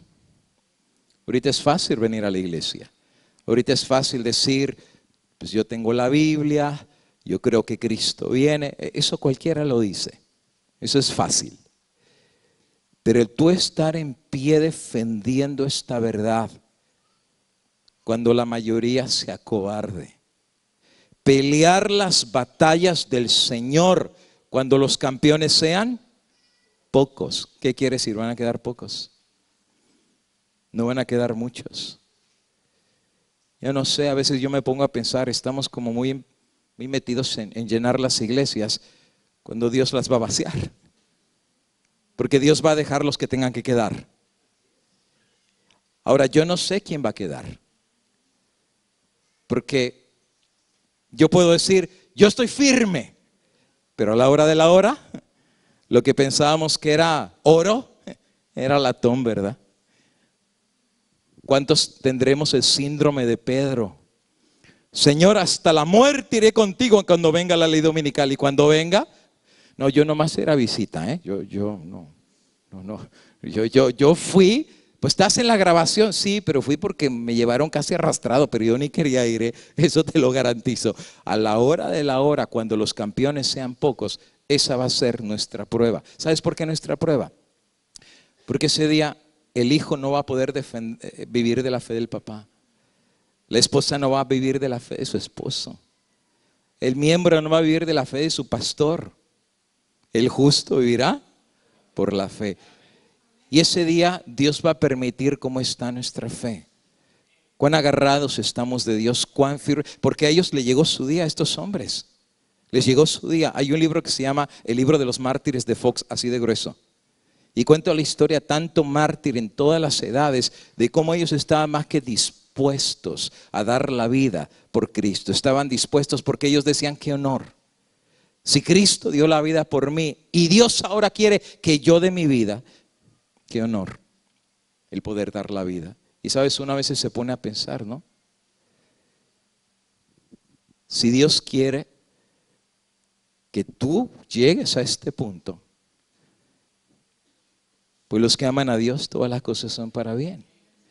Y dice la Biblia que Dios no permitirá en nosotros prueba más grande de la que podamos ¿qué? De la que podamos soportar. Tú sabes que aquellas personas que Dios sabe que cuando venga esta prueba no van a poder. La sierva de Dios dice que muchos Dios los va a poner al descanso. Y ese va a ser una señal para saber que ya nos estamos acercando, ¿verdad? Muchos Dios los va a poner a descansar. Es decir, ya corriste, peleaste, a descansar. No te va a tocar la parte final. ¿Te acuerdas los obreros de la hora final? Dios va a traer a otros. Si tú ya corriste mucho, ya peleaste mucho, tranquilo, ya, tu corona está asegurada. Yo ya tengo otros a descansar. Va a haber otros que Dios sí va a saber que van a poder pasar la prueba. Y Dios lo va a permitir. Tú puedes leer primeros escritos, dice que hasta va a haber niños, que tienen el ribete rojo, Dios lo va a permitir. Ahora, esto no sé, yo no te lo puedo probar o con la Biblia o con el Espíritu Profecía. Pero este es no sé, una idea mía. ¿Sabes qué? Yo he notado que aún si Dios permite a alguien que sea martirizado, ¿viste lo que leímos de Juan Haas que dice que cuando él estaba siendo quemado, cómo se murió? Y cómo alguien lo están quemando y está cantando. Más bien cuando a ti te quema, lo que estás es grite y grite, ¿verdad? Pero cómo él estaba cantando. ¿Sabes que algunos arguyen que cuando llega la hora de tu martirio, Dios hasta te evita el dolor? Tú lo puedes leer en el capítulo 2 de la fe de los mártires, que dice que morían también ellos como cantando. Y dice que cuando ellos veían que hasta les pedían perdón a Dios por los pecados de ellos, muchos se convertían por el testimonio de eso. Ahora, si es así o no es así, ¿sabes tú? Al final de cuentas, Cristo dijo, el que pierda su vida por mí, la ganará. Y sabes, uno se pone a pensar cuán malo uno ha sido y cuán malas vidas uno ha tenido y cuántas veces uno le ha fallado a Dios. Y si en esta vida uno le falló tanto a Dios, ¿sabes qué privilegio es? Que por lo menos en la muerte uno fue fiel al Dios del cielo. Dice el Señor, bueno, aunque sea mi muerte, que yo pueda sellar para tu gloria y para tu honra. Pero sabes, Dios a cada quien según su fe se lo va a permitir. Y dice también el Espíritu Profecía que va a haber personas que van a ser encarcelados, van a ser dejados en las mazmorras para morir, pero no van a morir. Dice que ellos se les van a abrir las puertas cuando Cristo venga y le van a dar la bienvenida a Cristo Jesús. Ahora, yo no sé en qué grupo vamos a estar. Yo mi vida se la dejo en las manos de Dios, ¿verdad? Porque Pedro lo van a matar, ¿no es verdad? Y Pedro está metido en la cárcel y tiene guardias de 4, 2 a la entrada y 2 que están junto a él en las cadenas. Y sabes que cuando el ángel viene a liberarlo, según el libro Hechos de los Apóstoles, y lo van a matar al otro día, porque anteriormente ya Herodes mató a Santiago y lo traspasó en espada, y eso le gustó al pueblo, y ahora dice Herodes, pues ahora sigue Pedro. Entonces Pedro lo van a matar y sabe que lo van a sacrificar y lo van a torturar, y cuando viene el ángel lo mueve. ¿Y sabes por qué lo mueve? Porque Pedro estaba dormido. ¿Qué persona, sabiendo que lo van a matar, torturar y cortarle la cabeza al otro día, se pone a dormir? Y no solamente Pedro se durmió, se quitó las sandalias, se quitó el cinturón, se puso comodito y se puso a dormir. Entonces cuando el ángel lo despierta, le dice, Pedro, levántate, ponte los zapatos, ponte las sandalias y ponte el calzado y vámonos. ¿Y sabes por qué? Porque Pedro sabía, si hoy es mi último día, alabado sea el nombre de Dios. Recuerdo que una vez, el año antepasado, fui para Chiapas, allá metido en la sierra, y allá hay gente bien brava, ¿no? Y entonces me acuerdo que el hermano me dijo, oiga, pastor, usted sabe que se anda rumorando que lo van a secuestrar acá. Dice, sí, la gente se mete y te agarra y se lleva a la sierra, y ya sabes lo que te hacen allá. Dice, ¿sabe que se rumora eso, pastor? Le digo, no sabía. Dice, ¿todavía quiere venir? Le digo, pues ¿por qué no? Vamos a predicar la palabra de Dios, y no tiene miedo. Bueno, mi pensamiento es este. Mi vida no está en las manos del hombre. Mi vida está en las manos de Dios. Si hoy es mi último día, no hay persona que me alargue un día más. Y si hoy Dios decide que no es mi último día, no hay nadie que me la pueda quitar. Mi vida está en las manos de Dios. Así es que sea la palabra de Dios y se cumpla en mí, porque si Dios con nosotros, ¿quién contra nosotros? Ahora, la pregunta es, viene esta prueba y Dios la va a permitir en su pueblo. Dios nos lo ha advertido con mucha anticipación. Y claro, mucha gente dice, eso no va a pasar porque la iglesia ha cambiado. El día de mañana vamos a estudiar acerca de eso, donde Elena de Guay dice, nadie se engañe. Es la misma iglesia. Solamente tiene una máscara. Pero cuando recupere el poder, ya no es necesario usar más la máscara, y la máscara se la va a quitar.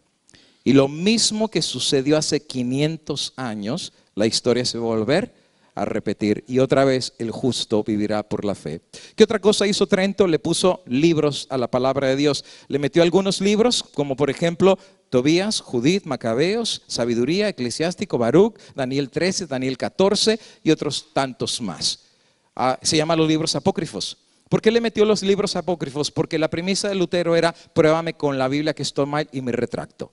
Si tú no me lo pruebas con la Biblia, entonces yo no me retracto. Pero claro, la Iglesia Católica no podía aprobar ciertas doctrinas que no estaban en la Biblia. ¿Cómo cuáles? Bueno, pues como 100, más o menos, como 100. Por ejemplo, ¿saben qué es persinarse? Por la señal de la... ¿Hay algún versículo que habla de persinarse? No. Rezarle a los muertos. ¿Hay algún versículo que hay que rezarle a un muerto porque se muere? No. ¿Hay algún versículo que hable de bautizar niños recién nacidos? Tampoco, no hay absoluto. Cristo se bautizó, pero él ya era grande, no era pequeño.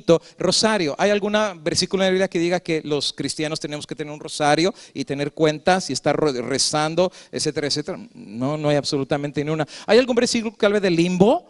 No hay ninguno. ¿Hay alguno que hable del purgatorio? Tampoco. Y la lista sigue, ¿eh? Pero sabes, en la Biblia no está, pero ¿sabes dónde sí está? En los libros apócrifos. Por ejemplo, Tobías capítulo número 6, versículo 1. Cuenta una historia de un ángel que va caminando con Tobías y le pasó algo muy interesante, porque dice que mientras el ángel camina con Tobías, un perro lo sigue, y caminan los dos y llegaron a orillas del Tigris, y el ángel, cuando se va a lavar los pies en el río, saltó un gran pez que trató de comerle el pie, y el muchacho gritó. Pues qué tan grande era el pescado, ¿eh? Dice que le trató de morder el pie, ¿verdad? Y el ángel le dijo: no, agárralo al pescado, no lo dejes escapar. Y entonces él se apoderó del pescado y lo sacó a la tierra. Entonces el ángel le dice a Tobías: sácale la hiel y el corazón y el hígado y colócalos aparte y luego tira las entrañas, porque la hiel, el corazón y el hígado son útiles como remedios. Bueno, resulta ser una de dos: o que es médico naturista el ángel, o qué va a hacer con el hígado, con la hiel y con el corazón del pescado. Claro, más adelante Tobías se queda intrigado porque el ángel le dice que no tire esas partes, y entonces dice que el joven abre el pez, le sacó la hiel, el corazón y el hígado y asó una parte del pez y lo comió, y la otra la saló para que no se echara a perder. Luego los dos juntos continuaron su camino hasta llegar cerca de Media, y en tanto el joven le preguntó al ángel: oye, hermano Azarías, ¿qué clase de remedio hay en el corazón, en el hígado y en la hiel del pez? Y el ángel le respondió: pues si se quema el corazón o el hígado del pez delante de un hombre o mujer atacados por un demonio, o sea, un posesionado del diablo o un espíritu maligno, cesan los ataques y desaparecen para siempre. Así es que ahí está la fórmula. La próxima vez que veas un posesionado, no le des al pastor. No te pongas en ayuno, no te pongas en oración, vete al mercado, cómprate un corazón de pescado, quémalo delante y la posesión se acaba. Hermano, esto es brujería. Eso se llama witchcraft. Esto es brujería. Pero ¿sabes dónde está? En la Biblia. ¿Y quién lo metió? La Iglesia Católica. Estos libros solo están en Biblias católicas. La Biblia Nacarcolunga, la Biblia guadalupana, la Biblia latinoamericana, la Biblia Dios habla hoy, etcétera, etcétera. Solo puras Biblias católicas. ¿Y por qué los metieron? Porque con esto prueban que hay ciertas tradiciones que ellos enseñan que sí están en la Biblia. Por ejemplo, Tobías 12:9, la limosna libra de la muerte y purifica el pecado. Resulta ser que ahora el dinero puede purificar del pecado. Que yo sepa, lo que purifica del pecado es la sangre de Cristo Jesús. Pero Tobías dice que no, la limosna, o sea, cuando tú das dinero, te puede purificar del pecado. Más dinero das, más purificado estás del pecado. Macabeos dice lo mismo. Segunda de Macabeos capítulo 12 dice ahí que cuando los hombres fueron a la guerra, muchos se murieron, pero el general les manda juntar limosnas y juntar dinero para hacer sacrificio por el pecado con dinero. Dice: juntemos plata y todos los que se murieron demos dinero para que las almas de los que se murieron se puedan ir al cielo. Qué interesante. Y de ahí nace el concepto de rezos por los muertos. ¿Cuántos aquí eran católicos? ¿Puedo ver sus manos? Más o menos. ¿Saben ustedes lo que es el novenario? ¿Saben qué es el novenario? El novenario es cuando una persona se muere, y en nuestros países, ustedes saben que el velorio lo hacen en las casas. Aquí no, aquí la gente se muere y van a la capilla y hacen todo, pero allá en nuestros países el velorio es en la casa, y arreglan la sala y ahí está el ataúd. Y le ponen los cirios negros y los encienden, ¿verdad? Y siempre está doña Panchita que le dicen, venga doña Panchita para que nos guíe los rezos. Y ahí viene doña Panchita y trae el rosario y está todas las amigas y las comadres y todo ahí y empieza a rezar. Y empiezan, ¿verdad? Santa Catarina, ruega por ella. Santa Guadalupe, ruega por ello. Y invocan a todos los santos. Ahora, ¿cuántos días tienen que rezar? ¿Por qué 9? Porque está en la Biblia, uno, que hay que rezarle a los muertos, no. Que hay que pedirle intercesores que intercedan por los muertos, tampoco. Y que hay que rezar 9 días, tampoco. Eso no está en la Biblia, pero ¿sabes dónde sí está? En el paganismo. Porque la tradición de pueblos paganos decían que cuando los muertos se morían, el espíritu del muerto andaba alrededor. Eso se llama las ánimas. Que dice que la llorona que jala las cadenas y que los fantasmas que se aparecen y que lo vieron sentado ahí, y a la gente que dice, yo lo vi, estaba ahí sentado y lo mataron aquí, son las ánimas. Bueno, dicen los paganos que por 9 días el espíritu del muerto vaga por la casa. Entonces cuando las personas están rezando, el espíritu del muerto ve el ataúd y dice, ay, pues ¿por qué están rezando? Y cuando ve dice, ay, pues soy yo, ya me morí, y le ayudan a ir a la otra etapa en su ciclo de existencia. ¿Eso está en la Biblia? Absolutamente no, pero sí están en los libros apócrifos. Y finalmente viene el punto número 3, que es la orden de los jesuitas. Tengo que decirte que esta iba a ser la orden más poderosa de la Iglesia Católica. 500 años después, quien controla y dirige el Vaticano es la orden de los jesuitas. Es la primera vez, por eso les digo, estamos en tiempos tan proféticos, que 500 años después la orden de los jesuitas ha absorbido a la Iglesia Católica. El Papa que dirige ahorita a la Iglesia Católica es jesuita, el secretario de la Iglesia Católica es jesuita, los que manejan el dinero a nivel mundial, incluyendo aquí, son los jesuitas. Los que manejan los colegios son los jesuitas. Y quienes han educado a muchos de nuestros presidentes en colegios católicos son los jesuitas. La Suprema Corte tiene 9 miembros, 5 de ellos son católicos. Tengo que decirte que hoy en día, en cualquier momento nos pueden pasar una ley dominical y ni la Corte Suprema nos salva. Hoy en día el poder que han agarrado los jesuitas ha sido tan grande que ya nadie los puede parar. De hecho, la historia dice que algunos papas, cuando vieron el poder de los jesuitas, eliminaron la orden. El resultado fue, los envenenaron, los mataron. Cuando vino el próximo papa, reinstaló la orden de los jesuitas. ¿Por qué razón? Porque los jesuitas literalmente son un ejército. Muchos miembros de presidencias y de la historia dicen que ellos preferían no tener nada que ver con los jesuitas porque donde los jesuitas llegaban, controlaban. Es fácil reconocer a un jesuita, te tengo que decir que es casi imposible. No cualquiera se te va a poner a decir yo soy jesuita. Es muy difícil. Y si es necesario el jesuita decir que el Papa es el anticristo, lo que sea, pues lo dice, y hacerse miembro de una iglesia lo puede hacer, pero siempre por detrás está buscando el interés de la iglesia. Precisamente los jesuitas, algunos dicen como el padre Chinique, que quien mató al presidente de los Estados Unidos, Abraham Lincoln, fue nada más y nada menos que los jesuitas de Roma.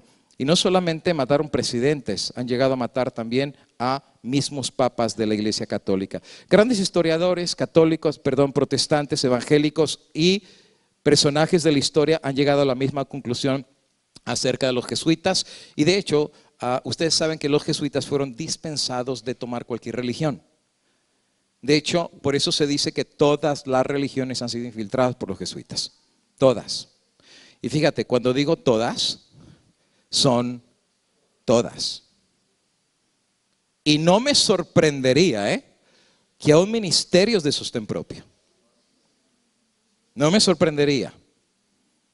Porque si el jesuita es astuto, sabe que si va a haber grupos que le van a dar problemas con el nuevo orden mundial y la reapertura de la iglesia en su poder religioso, van a ser los grupos de sostén propio. O sea, es que no me sorprendería en absoluto que sus ojos también los puedan tener en sostén propio. Saben que los jesuitas hicieron un juramento, no te lo voy a leer, está demasiado largo, pero el juramento dice que van a infiltrarse en cualquiera de todas las iglesias.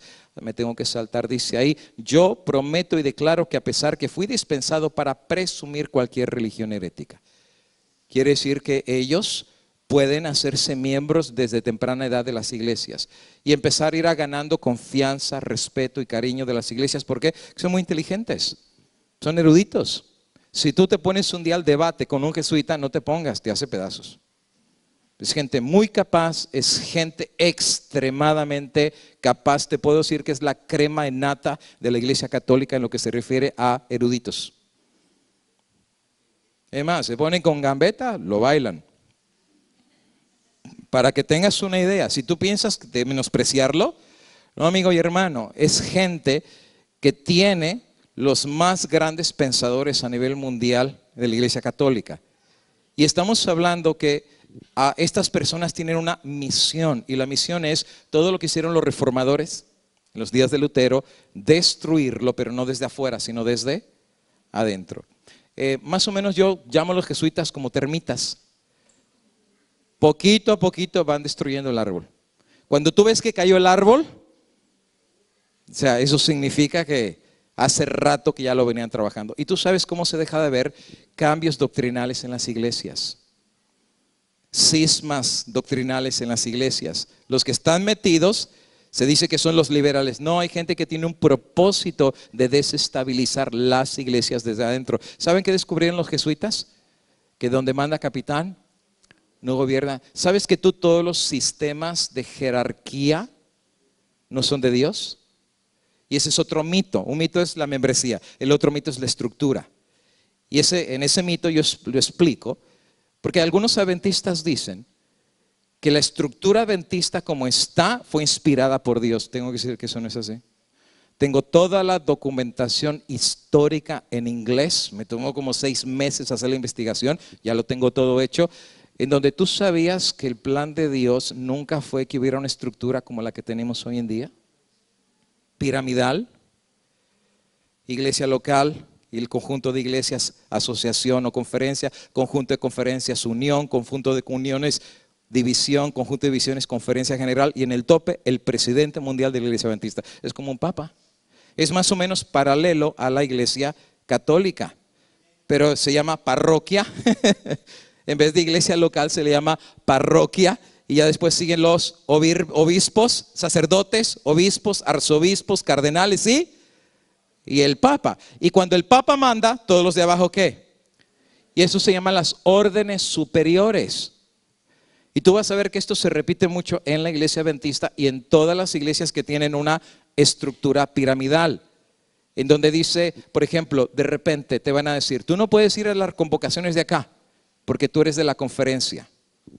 Dice, ¿por qué no puedo ir?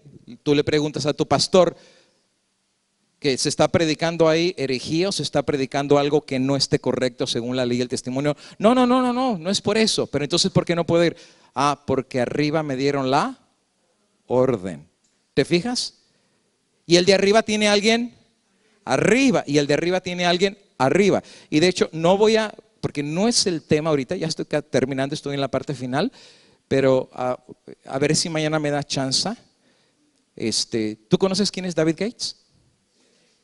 ¿Sí conocen? Le llaman el tío, ¿no es verdad? ¿Tú sabes que ese hombre tiene presencia a nivel mundial? Tiene avionetas misioneras, tiene televisiones, tiene radio. Ese hombre está metido por todos lados. Y el hombre es muy sincerote. Así bien sincerote el hombre. Bueno, resulta ser que hay una carta que anda circulando que lo pusieron ya en la lista negra. Y él hizo un video, 40 minutos. El que quiera el video yo se lo paso, ahí lo tengo. Y él es muy cándido. Por eso me cae re bien. Muy cándido el hombre. No anda escondiendo, así sencillo. Y él se pone y graba un video y dice, bueno, a mí pues resulta ser de que el problema que yo tenía no es que predico la verdad incorrecta, no es que me robo diezmos, no, nada de eso. El problema es que yo me meto a predicar y no pido permiso. Pues imagínate, va a Australia y todos esos lados, o sea, lo que importa es predicar la verdad, pero como los presidentes de allá no les piden permiso, mandan cartas diciendo, este es un rebelde. Lo citaron a la conferencia general y el presidente Ted Wilson le dijo, pues mira, hay quejas, que te estás metiendo sin permiso, pues pídeles permiso, pues, o sea, ¿de cuándo acá hay que pedir permiso para predicar la palabra de Dios? Para empezar, ¿no? ¿O acaso Felipe cuando fue a predicar al etíope, a quién le pidió permiso? O sea, no le dijo el Espíritu Santo, ve y predícale. ¿A quién le pidió permiso para bautizar? El Espíritu Santo le dijo, tú dale. Y sabes, eso vamos a llegar a ese punto cuando nos acerquemos al tiempo del fin. Vamos a depender no de una estructura, vamos a depender del Espíritu Santo. ¿Por qué? Porque Él es el que guía, y eso es lo que pasaba en el modelo apostólico. No se llamaba los hechos de los apóstoles, se llamaba los hechos del Espíritu Santo. Quien dirigía la iglesia era el poder del Espíritu Santo. Y sabes que hay una profecía que esto se va a repetir en la iglesia adventista cuando vengan los tiempos del refrigerio. La lluvia tardía, pero sabes, si la lluvia tardía tiene que venir es porque no ha llegado. Right? ¿Y sabes por qué no ha llegado? Porque hay un paraguas que está impidiendo que venga. ¿Y sabes cuál es el paraguas? Lo lamento, los hombres. ¿Sabes quién empujó al pueblo a crucificar a Cristo Jesús? ¿Sabes un pastor no consagrado cuánto daño le puede hacer a la iglesia de Cristo? El querer ponerse como que yo soy el que mando, como que yo soy el que sé, usted no sabe nada. Es más, yo te reto a buscar en la Biblia la palabra laico. Pero sabes que a todos los que están sentados se les llama laicos y nosotros somos los pastores. Eso no existe en la Biblia. En la Biblia existen ministros de ese sacerdocio de todos los creyentes, en los cuales el Espíritu Santo habla, usa a todos los que se pongan en las manos de Dios. ¿Por qué? Porque la escuela no es la de acá, la escuela es de la de allá. Y el Espíritu Santo es el que califica, el Espíritu Santo es el que autoriza, el Espíritu Santo es el que manda. Cuando venga la lluvia tardía, no vamos a estar dependiendo de una persona, vamos a estar dependiendo del Espíritu Santo. Y ahora sí, los milagros se van a dejar de ver.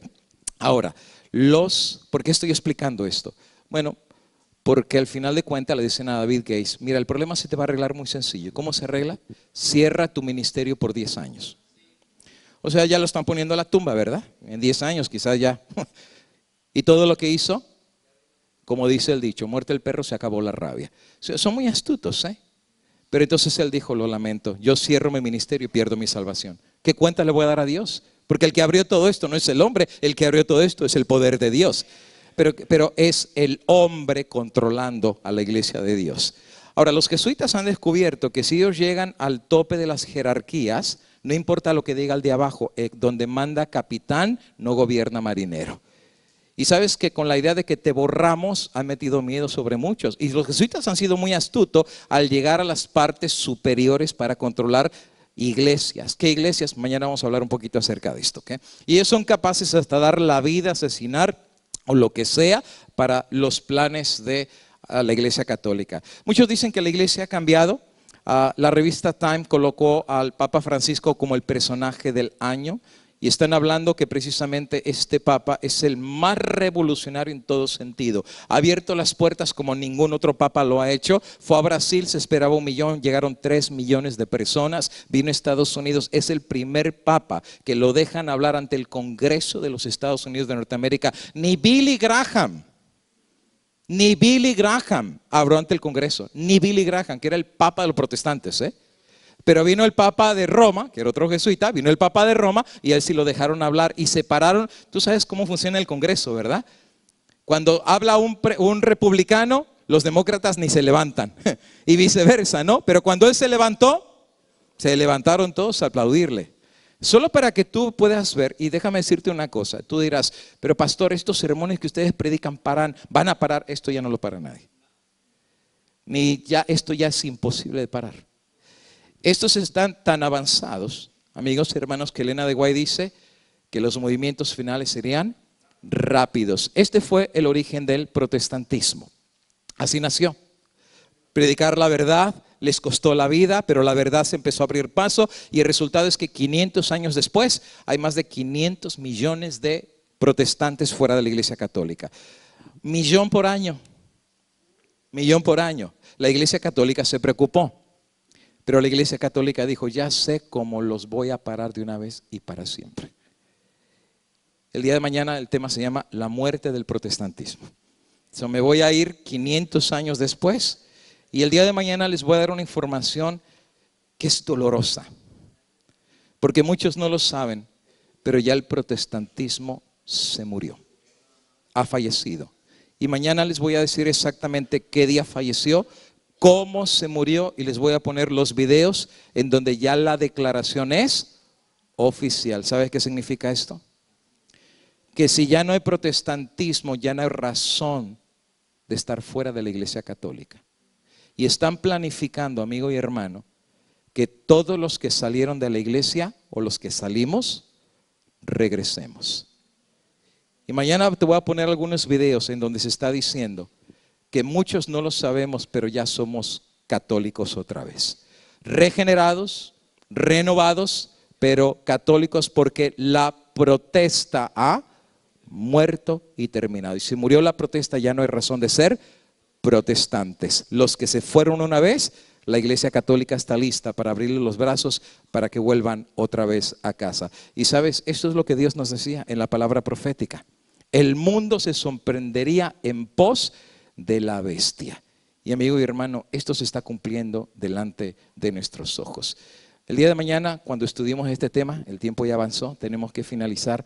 Vamos a hablar la segunda parte que se llama la muerte del protestantismo. Y el tema de la tarde va a ser el más fuerte, por así decir. ¿Y qué de la iglesia adventista? Porque si se murió ya el protestantismo, ¿en dónde quedamos nosotros? ¿Qué sigue con nosotros? Y mañana vamos a ver precisamente, ya no solamente, a este tema yo le llamé la secta codiciada hace 7 años. El día de mañana no le voy a llamar la secta codiciada, se va a llamar la secta infiltrada. Y mañana vamos a ver en qué punto de la historia estamos como pueblo de Dios. Vamos a finalizar en esta noche. Yo sé de que ya se dieron las indicaciones, pero antes de orar y despedirnos, quisiera solamente hacer una pequeña historia para hacer como una recapitulación de todo lo que hemos visto hasta esta noche, mucha información, pero por lo menos vámonos con este pensamiento. Esto va a venir, ni tú ni yo lo vamos a cambiar. La palabra profética se va a cumplir, con nosotros o sin nosotros. La pregunta, amigo y hermano, no es tanto si esto va a venir. La pregunta es, ¿dónde tú vas a estar cuando esto suceda? ¿Dónde vamos a estar? ¿Dónde van a estar tus hijos? Mira, yo tengo hijitas. Y es cuando tú te pones realmente a reflexionar. Porque hay piecitos que van atrás de ti. Hay mentecitas que Dios te ha puesto en tus manos. ¿Qué clase de padres eres? ¿Qué clase de mamá eres? ¿Qué clase de cristiano eres? Cuando vinieron los británicos a pelear con América, América se encuentra con el ejército más poderoso del mundo. Y en América todo el mundo era granjero, de vacas y de puerquitos. No eran ejército. Y ellos saben que cuando vienen los ingleses, los vienen a hacer pedazos, pero es su oportunidad de pelear o morir. Entonces finalmente se levantan los generales, empiezan a animar a los granjeros, a medio entrenarlos. Y cuando empiezan a desembarcar los ingleses, viene un comandante con el general. Y le dice, mi general, llegaron los ingleses. Entonces el general le dice, sí, yo lo sé, llegaron. Y dice, mi general, son muchos. Dice, sí, yo sé. Pero mi general, nuestros soldados tienen cuchillos, trinchetes, y los otros vienen entrenados. Dice, yo lo sé también. Dice, solamente una pregunta, mi general. En esta batalla que viene, ¿estará Dios con nosotros? Dios estará con nosotros, porque ya llegaron los ingleses. Entonces el general voltea a ver al comandante y le dice, ¿sabe qué, mi comandante? Yo creo que usted está haciendo la pregunta equivocada. Dice, ¿por qué? Porque la pregunta no es si Dios está con nosotros. La pregunta más bien es si nosotros estamos con Dios. Dios siempre ha estado aquí por nosotros, porque Dios te ha dado tu sol en la mañana. Dios te ha dado una comidita para tus hijos. Dios te ha dado una camita y una cobijita para la noche. Dios ha sido bueno. Es más, si somos honestos, Dios nos ha dado más de lo que merecemos, mucho más. ¿Te recuerdas cómo venimos a este país? Por el charco, por el río, por el alambre, por donde sea. Y mira que como Dios te bendijo, cómo Dios te cuidó, cómo Dios te protegió. Sin comida no te ha dejado, Nos quejamos, pero mira, comidita tenemos. Dios siempre ha estado aquí por nosotros. La pregunta es, ¿dónde hemos estado nosotros? ¿Será que lo dejamos ya atrás a Dios? ¿Será que estamos tan entretenidos como la Odisea que no tengo necesidad de nada? Porque amigo, tú puedes tener tu casa, puedes tener tu carro, puedes tener todo, pero si no tienes a Dios, no tienes nada. La vida hace rato se te fue y Dios quiera que este campamento pueda ser la oportunidad de que te reconectes otra vez con Dios. Que puedas otra vez entre tú y Dios. Aprovecha, hay muchos árboles aquí. Vente en cualquier momento bajo de un árbol, tú y Dios. Y dice, Señor, aquí estoy. Lejos de la ciudad, lejos del mundo. Aquí no hay nada que ver, es tú y yo, Señor. He caminado mucho tiempo, pero en la iglesia, pero eso no significa que he caminado contigo. Vienen los ingleses. No importa que vengan los ingleses. Porque si Dios conmigo, ¿quién contra mí? La pregunta es, ¿estoy yo contigo? Porque yo sé que tú conmigo sí has estado. Pues llegó la hora que te regreses. Y si lo dejaste atrás, ve con Él. Ve con Él, porque Él no se fue. Y sabes cómo dice la palabra de Dios en Hechos de los Apóstoles, que a veces Dios está más cerca de lo que nos imaginamos. Porque mientras más tú te alejaste la voz de Dios, y la gracia de Dios nunca te abandonó y su brazo siempre te sacó y siempre estuvo ahí por ti. Por eso Jesús dice, venid a mí, todos los que estén cansados y los que estén cargados, venid a mí y yo os haré descansar. Y Dios quiera que este campamento pueda hacer esto una realidad en nuestras vidas. Nos ponemos de pie para hacer una palabra de oración y los que podamos, nos ponemos de rodillas y nos consagramos. Vamos a orar. Querido Dios, aquí en la quietud de este lugar, tan bonito, tan maravilloso, tan hermoso porque vino de tus manos y con esta lluvia refrescante que trae vida, nos recuerda, Padre, que tú eres el agua de vida y que así como esta agua reverdece todo, ¿cuánto más nuestra vida puede reverdecer si tú vienes una vez más a nosotros? Padre, quizás son tiempos de reflexión, de pensar en nuestros pasos, en nuestro caminar. Dice el dicho de ¿qué sirve correr mucho si no sabemos a dónde vamos? Porque ¿de qué le sirve al hombre ganar todo en este mundo y al final pierde su alma? Padre eterno, llévanos esta noche a descansar pensando cómo está nuestra relación contigo, cómo está nuestra familia contigo. Hemos hecho a Jesús el Señor de nuestros hogares. Hemos hecho a Jesús el mejor amigo de nuestros hijos. Hemos hecho a Cristo el alfa, el omega, el principio y el fin. Palpita nuestro corazón por el dulce Jesús. Padre eterno, sabemos que viene la tormenta y eso no nos preocupa. Lo que nos preocupa, Padre, es si tú estás en nuestro barco. Lo que nos preocupa es si tú sigues aquí todavía con nosotros. Padre, puede ser que esta noche alguien aquí, Padre, vino y alguien dirá que es una coincidencia porque alguien lo invitó y lo insistió tanto que al final, ok, vino aquí, pero vino quizás hasta de mala gana. Pero Padre, no existen las coincidencias, pero existe la providencia de Dios.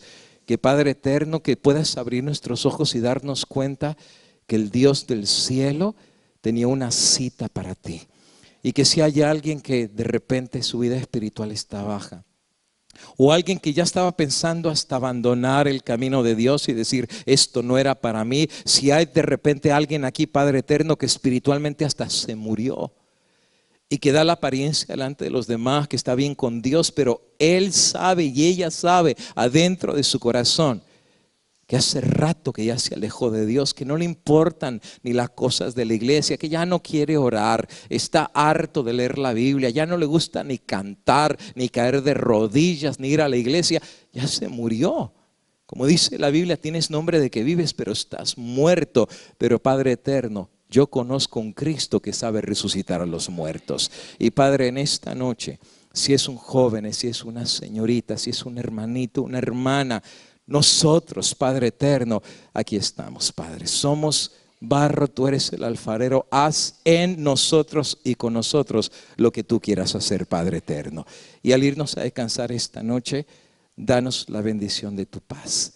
Esa paz, Padre, de saber que si tú estás con nosotros y nos aceptas así de malos, y nos aceptas de pecadores, y nos abrazas con tu manto de justicia y nos tomas de la mano y nos prometes estar con nosotros. Señor, no tenemos nada que temer. Vamos a descansar en paz, porque si Dios con nosotros, ¿quién contra nosotros? Que Dios nos bendiga, que Dios nos guarde, que Dios de ti y de mí tenga misericordia, que Dios haga resplandecer su maravilloso rostro sobre ti, sobre mí y sobre todas las cosas que Dios pueda poner en ti y en mí. La dulce paz que solo Cristo puede dar, y en ese bendito nombre que está sobre todo nombre, en el dulce nombre de Jesús, lo pedimos y todos juntos decimos amén, amén.